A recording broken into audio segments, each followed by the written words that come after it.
मेरे इस वीडियो को देखने के बाद हो सकता है शाहरुख खान के हार्डकोर जो फैंस हैं उन्हें गुस्सा आने लगे, लेकिन मैं आपको बता दूं कि शाहरुख खान से मेरी कोई दुश्मनी नहीं है, लेकिन वो जो कर रहे हैं उसे बताना मेरा फ़र्ज़ है, क्योंकि बहुत सारे मीडिया चैनल्स इसके बारे में बात तक नहीं करते।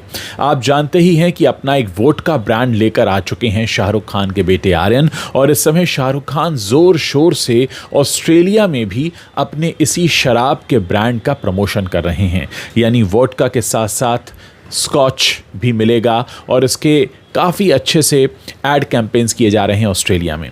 दोस्तों, ये सारी बातें आपके सामने रखने के पीछे कई सारी वजह हैं। इसी ऑस्ट्रेलिया देश में एक ला ट्रोब नाम की यूनिवर्सिटी है, जहां शाहरुख खान अपना एक स्कॉलरशिप प्रोग्राम भी चलाते हैं, जबकि इसी ला ट्रोब यूनिवर्सिटी ने यूएन की जनरल असेंबली में जाकर एक प्लेज ली हुई है कि वो किसी भी ऐसे शख्स का पैसा स्वीकार नहीं करेंगे जो कि नशे से, टोबैको से पैसा कमाता हो। शाहरुख खान तो दोनों काम कर रहे हैं, इनफैक्ट 3 काम कर रहे हैं। खुद तो वो चेन स्मोकर हैं ही, टोबैको के ब्रांड को भी वो प्रमोट करते हैं और अब तो वो शराब भी बेच रहे हैं। तो ऐसे में ला ट्रोब यूनिवर्सिटी, जिसके वो ब्रांड एम्बेसडर बने हुए हैं, जहां उनकी एनजीओ से एक स्कॉलरशिप भी चलती है, उसको लेकर तमाम सवाल खड़े हो रहे हैं। अब मैं आता हूं दूसरे मुद्दे पर। दोस्तों, शाहरुख खान को आपने जिस रूप में पहचाना वो उनकी छवि थी किंग ऑफ रोमांस की, जिसमें वो पर्दे पर रोमांस करते थे। हम शायद शाहरुख खान से ये समझना ज़्यादा बेहतर समझते कि आंखों से कैसे रोमांस किया जाता है, लेकिन ये यहाँ तो हमें नशीली आंखें कैसी की जाएं इस पर पाठ पढ़ा रहे हैं। दोस्तों, अक्सर होता यह है कि जब कोई ग्रो करने लगता है किसी भी क्षेत्र में, तो वो बहुत सारे क्षेत्रों में पैसा लगाना शुरू करता है, और शाहरुख खान ने भी ये किया, और इसमें कोई गलत बात है ही नहीं। हर कोई अपने पैसे को बढ़ाना चाहता है, लेकिन सवाल यह है कि आप किस तरह के धंधे में उतर रहे हैं। पहले आप लोगों को इम्प्रेस करते हैं, हीरो बनते हैं, लोग आपके जैसा बनना चाहते हैं, उनके सामने ऐसी मिसालें रखते हैं आप, और आप अच्छी तरह से जानते हैं कि आपके बहुत सारे फॉलोअर्स हैं, तभी आप एक ऐसा ब्रांड लेकर आ जाते हैं जो कि सेहत के लिए नुकसानदायक है। पहले तो आप ये कहते हैं कि मैं चेन स्मोकर हूँ, छोड़ नहीं पा रहा हूँ, फिर आप टोबैको के ब्रांड को प्रमोट करने लगते हैं, फिर आप अपना खुद का शराब का ब्रांड ले आते हैं। यानी आप लगातार ऐसे धंधे में उतरते चले जाते हैं, जिसमें उतरने के बाद लोगों के सामने यही प्रश्न है कि आखिर शाहरुख खान को क्या ज़रूरत है नशा बेचने की। वो तो अपनी फिल्मों के ज़रिए जो लोगों का मनोरंजन कर रहे हैं, कोई और बहुत अच्छा प्रोडक्ट, कोई और बहुत अच्छा ब्रांड लेकर आ सकते थे मार्केट में, लेकिन उन्होंने चूज़ किया नशे के ब्रांड को प्रमोट करना, फिर चाहे टोबैको का ब्रांड हो या शराब का ब्रांड हो। और साथ ही आप ऑस्ट्रेलिया यानी दूसरी जगह पर जाकर, दूसरे देश में जाकर आप एक यूनिवर्सिटी के ब्रांड एम्बेसडर बनते हैं, ऐसी यूनिवर्सिटी के जो कि साफ तौर पर यह कहती है कि हम किसी भी नशे को प्रमोट करने वाले किसी व्यक्ति को अपना ब्रांड एम्बेसडर नहीं बनाएंगे, हम उनसे किसी तरह की वित्तीय मदद नहीं लेंगे, फाइनेंशियल मदद नहीं लेंगे, और आप वहाँ पर अपना स्कॉलरशिप प्रोग्राम भी चला रहे हैं। तो एक तरह से आप फिर से सवालों के दायरे में हैं।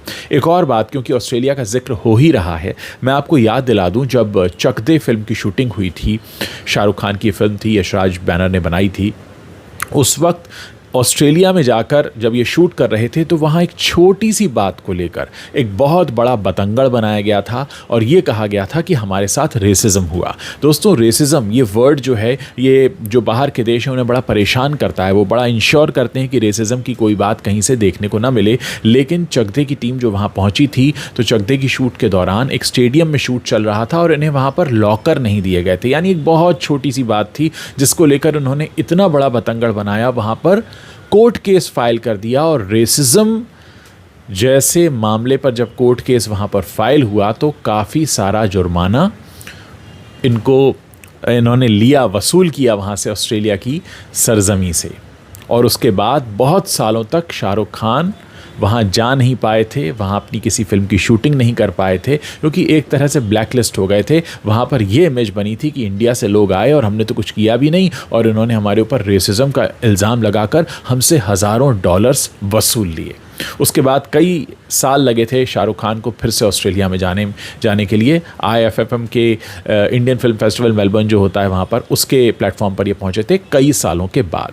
अब आप उसी देश में पहुँचते हैं, और वहाँ शराब बेच रहे हैं। वहाँ की यूनिवर्सिटी को भी आप एक तरह से तो धोखा दे रहे हैं, क्योंकि पहले आप उनके साथ जुड़ते हैं और ये कहते हैं कि हम आपके यहाँ स्कॉलरशिप चलाना चाहते हैं, और फिर आप नशा बेचने लगते हैं। और बाहर की यूनिवर्सिटी में जब ये इमेज जाएगी कि भारत का एक सुपरस्टार है जो नशे को प्रमोट करता है, इसलिए हम उससे अपना नाता तोड़ लेते हैं, तो अगेन हमारे देश की ही बदनामी है। तो शाहरुख खान अगर इतना बड़ा नाम बन गए हैं भारतीयों की बदौलत, जाहिर है शाहरुख खान की फिल्म ऑस्ट्रेलियंस नहीं देखते, अमेरिकन्स नहीं देखते, रशियंस नहीं देखते, स्पेनिश लोग नहीं देखते। शाहरुख की फिल्में जो देखी जाती हैं वो इंडियंस ही देखते हैं। ये खुशी की बात है दोस्तों कि दुनिया के हर देश में भारतीय रहते हैं, और इसीलिए कहा जाता है ना इंटरनेशनली पॉपुलर है शाहरुख खान। तो इंटरनेशनली पॉपुलर इसलिए हैं क्योंकि वहाँ इंडियंस रहते हैं। अब आप सोचिए ना कि पोर्चुगल में रहने वाले को क्या हिंदी समझ में आती है, लेकिन अगर वहाँ पे इंडियंस रहते हैं तो वहाँ पे भी फिल्में रिलीज़ होती हैं। इस तरह अलग अलग देशों में जहाँ भी शाहरुख खान की या बॉलीवुड की फिल्में रिलीज़ होती हैं, उसका कारण सिर्फ एक है, और वो ये कि हमारे भारतीय लोग वहाँ रहते हैं। तो हमारे भारतीय लोगों की वजह से जब आपको अंतर्राष्ट्रीय स्तर पर ख्याति मिलती है, उसके बाद आप अपने धंधे के लिए इस तरह का गलत इस्तेमाल करते हैं, ऐसी हरकतें करते हैं। और आप अगर इस शराब के ब्रांड को न लेकर आएँ, कोई और काम कर सकते हैं, कोई और बिजनेस कर सकते हैं। दुनिया में बेचने के लिए सिर्फ शराब ही बची है क्या? क्या ये हीरोगिरी है? क्या ये हीरोइज्म है? क्या आप ऐसे बनेंगे नायक? और नशे की बात करें तो नशे का बॉलीवुड से और आर्यन खान से क्या नाता रहा, ये बताने की ज़रूरत नहीं है। तो कुल मिलाकर मैं आपके सामने तस्वीर रखना चाहता हूँ कि शाहरुख खान जो रोमांस और रोमांटिक फिल्मों के ज़रिए, उसकी बदौलत, हिंदुस्तानी लोगों की बदौलत, हम भारतीय लोगों की वजह से एक बड़े स्टार, एक बड़ा नाम बनते हैं, उसके बाद वो बाहर जाकर क्या करते हैं। पहले तो वो मैंने आपको रेसिज्म वाला मामला बता दिया, इस पर मैंने पहले भी वीडियो किया था, जो मेरे पुराने दर्शक हैं वो जानते हैं। मैंने पूरा बताया था कि किस तरह से चक दे की शूट के दौरान बहुत बड़ा बवाल किया गया था, और ऑस्ट्रेलिया के सरकार वहाँ पर डर गए थे कि अरे इंडियन लोग आए और उन्होंने हमारे ऊपर कैसा इल्ज़ाम लगा दिया, तो बहुत सारे हज़ारों डॉलर इनको देने पड़े, जबकि वहाँ ऐसा कुछ हुआ नहीं था।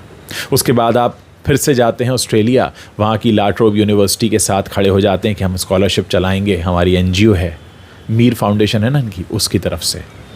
और फिर आप गुटखा बेचने लगते हैं पैसों के लिए, फिर आप शराब का ब्रांड ले आते हैं पैसों के लिए। तो क्या वाकई शाहरुख खान के पास अब यही ऑप्शन बचा है कि वो नशा बेचें? शाहरुख खान के पास और कोई ऑप्शन नहीं है? शाहरुख खान की आखिरी उम्मीद है पैसा कमाने की नशा बेचकर? ये सीधा सवाल है शाहरुख खान से। वैसे उनकी अपनी पूरी कैपेसिटी में है वो कि वो कोई और बिजनेस भी कर सकते हैं, लेकिन उन्होंने क्या सही समझा? खुद चेन स्मोकर हैं, गुटखा बेच लो, शराब बेच लो, नशा बेच लो, और फिर हीरो भी मैं हूँ। क्या हीरो हैं शाहरुख खान? क्या आप ऐसे शख्स को हीरो मानते हैं जो सिर्फ पैसों के लिए नशा बेचने के लिए तैयार है? ऐसा नहीं है कि उसके पास कोई और ऑप्शन नहीं है, लेकिन क्योंकि पैसा आएगा इसलिए नशा बेचो, शराब बेचो, टोबैको बेचो, कुछ चेन स्मोकर हो जाओ, बाहर जाकर रेसिज्म के नाम पर बहुत सारे डॉलर्स ले लो क्योंकि आप एक बड़ा नाम है, और फिर किसी भी यूनिवर्सिटी को ऐसे धोखा दे दो। आप जाकर गूगल पर ये सब कुछ पढ़ सकते हैं, ये कोई भी ऐसी इन्फॉर्मेशन नहीं है जो अवेलेबल नहीं है। आप ला ट्रोब यूनिवर्सिटी टाइप कीजिए गूगल पर, आपको पता लग जाएगा कि 2018 के UN जनरल असेंबली में कैसे जाकर उन्होंने प्लेज ली थी कि हम किसी भी नशे का सेवन करने वाले या नशे के पदार्थ को प्रमोट करने वाले किसी भी व्यक्ति को हम वित्तीय मदद नहीं लेंगे। ये भी सामने है। और शाहरुख जो कर रहे हैं, अपने ब्रांड को प्रमोट कर रहे हैं, शराब के ब्रांड को, वो भी सामने हैं। और कैसे वो रेसिज्म वाला मामला हुआ था वो भी सबके सामने है। ये तमाम बातें हैं। अब आप इन सारी बातों को जोड़कर देखिए और मुझे बताइए कितने बड़े हीरो हैं शाहरुख खान। इस वीडियो के नीचे कमेंट ज़रूर कीजिएगा, मैं आपके कमेंट्स पढ़ने की प्रतीक्षा कर रहा हूँ।